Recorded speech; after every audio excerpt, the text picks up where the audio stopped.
करते होंगे आपको पेमेंट अभी मैंने प्रीपेड भैया मेरे पास काम करते हैं, कारपेंटरी का काम करते हैं। अच्छा सचिन जी, क्या शिकायत है बताएं। मेरे कम से कम 65 लाख रुपए हैं। हमेशा झूठ बोलना, अब आ जाएगी पेमेंट, अब आ जाएगी, अब आ जाएगी।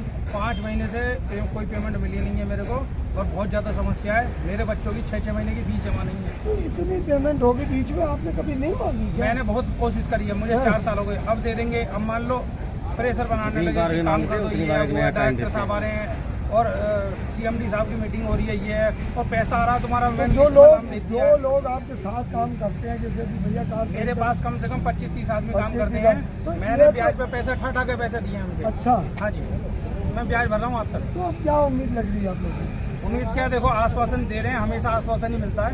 जब हमारे पैसे वापस दे दें या हमारा काम पूरा, जो हमने काम करा हुआ है, हमारे काम का पूरा भुगतान हो जाए, जब हमें लगे कि हाँ भाई सरकार ने ठेकेदारों के बारे में कुछ सोचा है।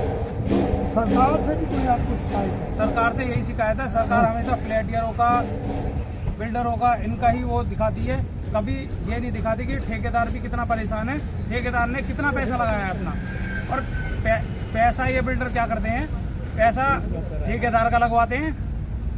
फ्लैटियर से पैसा लेके खा के कहीं जमीन खरीद ली, पैसा लग रहा है बिल्डिंग में ठेकेदार का। ठेकेदार क्या फांसी पे लटक के मर जाए? बताओ, हमारे भी बच्चे नहीं है क्या? ये इस तरह का तमाम कुछ भाई साहब भी कहेंगे। आ जाओ, क्या लगता है इन लोगों के अनिश्चितकालीन धरना है, क्या लगता है देखते हो आप? भाई साहब, धरना देने हमारी मजबूरी बनी। अगर हम ये हमारी मांगे पूरी कर दे, हमारे पैसे हमें वापस कर देते, हमें हमारे पैसे दे देते, तो हम धरना क्यों देते? हमारा धरना देना हमारे कोई शौक तो नहीं है, हम धरने पे बैठेंगे। पिछले 1 सालों से 20 दिन का समय देते देते आज 1 साल से ज़्यादा हो गए। पिछले 10 दिनों से हम धरने पे बैठे हुए हैं। 10 दिनों से कोई सुनने के लिए नहीं आया नीचे, ये या कोई बात करने नहीं आया। बस ज़्यादा हुआ तो ये अगर हमने ये बोला कि भैया हम पैसे हमारे दो, हम अपने घर चले जाएं, तो अंदर से जवाब आता है कि हम पैसे नहीं देंगे। इस तरीके की मानसिकता है इनकी।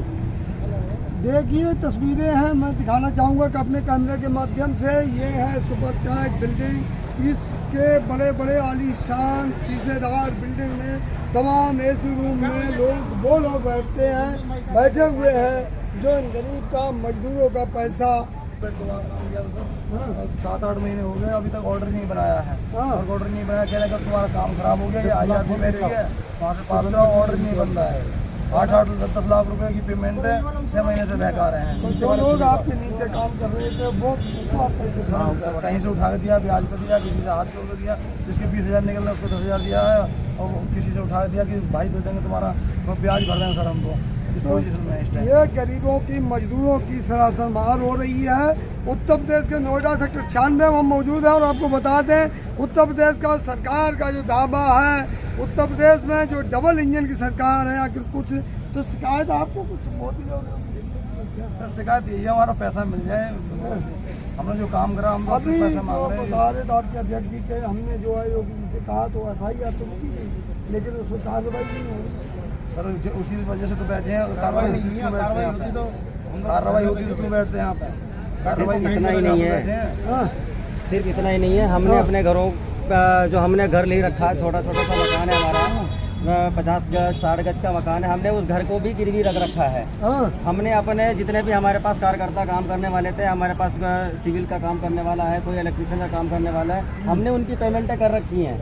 अभी भी हम कुछ लोगों को पेमेंट नहीं कर पाए, पैसे की समस्या होने की वजह से, क्योंकि बिल्डर हमारे पैसे दे नहीं रहा। पैसों की समस्या होने की वजह से हमारा घर परिवार, हमारे बीवी बच्चे भी छोड़ करके जा चुके घर, वो हम उनको वापस बुलाने की कोशिश कर रहे हैं। हमारे बच्चे भी नहीं वापस आ रहे हैं। मेरी पत्नी का ऑपरेशन भी हुआ पिछले 15-20 दिन पहले। मैंने इनसे तब भी गुहार लगाई, हमने कहा कि सर हमें कुछ पैसे की जरूरत का बहुत ज़्यादा है, हमें कुछ पैसे करा दो। इन्होंने तब भी नहीं हमारी बात सुनी। हमसे ये कहा गया कि आप करवाइए, जैसे करवाना होगा, हमारे जब पैसे होगा हम आपको बता देंगे, हम आपका जब पैसा आएगा हम आपको दे देंगे। पिछले 1 साल सुनेगा इनकी, कौन सुनेगा इनकी फरियाद? आखिर में मेरी सरकार से गुहार है और ये कहना है साफ तौर पर कि मजदूर किसान जो यहाँ पर ठेकेदार बैठे हुए, जिनकी बताई जा रही पेमेंट करोड़ों में है, कुल मिला के अगर कैलकुलेट किया जाए तो इस तरह की समस्या है। मजदूर आदमी यहाँ पर बैठे, कब तक बैठे रहेंगे? जब तक पैसे नहीं मिले तब तक बैठना पड़ेगा। घर जाएंगे तो लेबर आके वहाँ हंगामा करती है, हाँ। लेबर आके गाली गलौज करती है। अच्छा। और हमने तो अपने प्लॉट पे जो कुछ प्रॉपर्टी थी वो भी बेच के लगा दिया। हाँ। अब कहाँ जाऊँ मैं? हमारा 80-90 लाख रुपया बाकी है।